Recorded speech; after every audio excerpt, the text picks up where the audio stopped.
পাকিস্তানি রেগে গিয়ে বলে সালে ইয়ে তো মুসিবত কা কালেমা है, এটা তো মুসিবতে বললে পড়ে। বাঙালি কয় হাম তো ভি মুসিবত মে হ্যাঁ। আল্লাহ ভুল করেছি, অপরাধ করেছি, অন্যায় করেছি, তুমি যদি মাফ না করো কেউ মাফ করার নাই, ঠিক কিনা? এভাবে ভুল হয়ে গেলে ক্ষমার রাস্তা খোলা।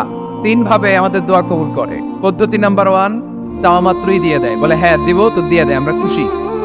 পদ্ধতি নাম্বার 2, আমরা চাই আল্লাহ এটা দাও, আল্লাহ তখনও বলে ইয়েস দেব, কারণ না বলে ফিরিয়ে দিতে আল্লাহ জানেন দেব, তবে সাথে সাথে দেন না, লেটার অন, দেরি করে। কখন দিলে আমার জন্য ভালো, এটা আমার চেয়েও ভালো জানে কে, দেরি করে দেয়।